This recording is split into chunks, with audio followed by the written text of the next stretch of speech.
Pregnancy scam. Delivery से 1-1.5 महीने पहले एक टेस्ट होता है जिसमें चेक किया जाता है कि बच्चे का हार्ट बीट ठीक है या नहीं, उसका मूवमेंट ठीक हो रहा है या नहीं। ये टेस्ट करवाने के बाद ही आधे से ज्यादा डॉक्टर्स के नाटक शुरू हो जाते हैं। ज्यादा वेट नहीं कर सकते, मामला सीरियस है, बच्चे ने अंदर पोटी कर दिया, गले में उसके फंदा बन गया है। अगर हम नॉर्मल डिलीवरी का इंतजार करेंगे तो कुछ भी हो सकता है, हमारी जिम्मेदारी नहीं रही। बेशक 8वां महीना चल रहा है, लेकिन बच्चे और मां दोनों को ही कुछ भी हो सकता है। इसलिए हमें अगले ही हफ्ते इमरजेंसी ऑपरेशन डिलीवरी करनी होगी, इसलिए पैसे का इंतजाम कर लो। बस यही हर एक आदमी इमोशनल होकर जो डिलीवरी 1 महीने बाद 8 से 10 हजार रुपए में होनी थी, वो 1 महीने पहले ही रिस्क लेकर के 1.5 से 2 लाख रुपए में करा लेता है। बधाई भाई साहब, आपने जो 3.5 करोड़ लोगों के अंदर जो नफरत फैलाई है डॉक्टरों के खिलाफ, बधाई आपको उसके लिए। मैं एक बार आपको बोलना चाहता हूँ कि एक बार ओटी रूम में आना, एक बार आप यहाँ पर सीजन सेक्शन होता है, या एक बार आप लेबर रूम में आना, आपको पता लग जाए कौन कौन से कॉम्प्लिकेशन होते हैं, कैसे डॉक्टर उसको हैंडल करते हैं। आपको बस हवा में बातें कर ली, आपने व्यूज कमा लिया, आपका काम हो गया। तो मैं लोगों से कहना चाहता हूँ कि टेस्ट वगैरह है, सोनोग्राफी वगैरह है, उसमें पता लगाने के लिए जरूरी है। ये बोल रहे हैं कि फंदा गले में आ गया। अगर मान लो वो फंदा गले में आ गया, नॉर्मली वो निकल जाता है। अगर मान लो नहीं निकला और बच्चा जब डिलीवर हो रहा है उस टाइम पे वो आ गया गले के अंदर, तो फिर क्या होगा? वो बच्चा सीधा फांसी का घर ही अंदर मर जाएगा। और दूसरी चीज बोल रहे हैं कि बच्चे ने अगर मान लो पोटी कर दी अंदर, तो पोटी भी एक नॉर्मल बच्चा पोटी नहीं करता उसके अंदर, क्योंकि उसके अंदर ऑलरेडी अम्बिलिकल कॉर्ड लगी हुई है, प्लेसेंटा लगा हुआ, वहीं से खाता है और वहीं से जाता है, वो सांस भी नहीं लेता बच्चा अंदर।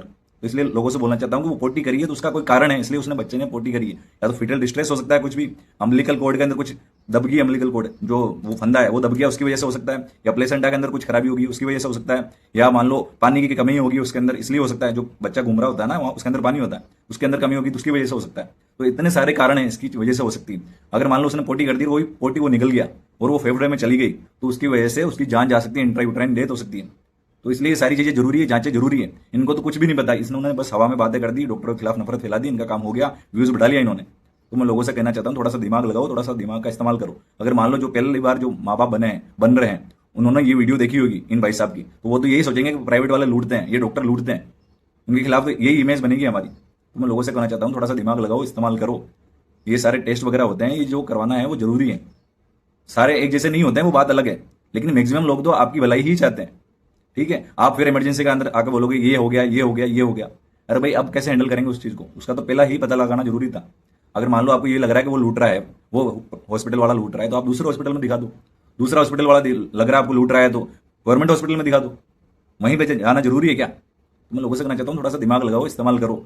और ये जो आजकल क्या हो रहा है कि सोशल मीडिया पे एक अलग ट्रेंड चल रहा है, डॉक्टरों के खिलाफ नफरत फैलाओ, इनका काम हो जाएगा, व्यूज बढ़ जाएंगे, मस्त मजा आ जाएगा इनको। एक बार डॉक्टर की लाइफ में आकर देखना कितनी सारी चीजें चल रही होती है, वो कैसे मरीजों को हैंडल करता है। इमरजेंसी वाले डॉक्टर को देखना, आपका दिमाग हिल जाएगा आपका। अगर आपको ये वीडियो अच्छी लगी हो तो लाइक करें, शेयर करें, फॉलो करें। राम राम खम्मा सबने। मैं था चमड़ा डॉक्टर, फिर मिलेंगे एक नई वीडियो के साथ।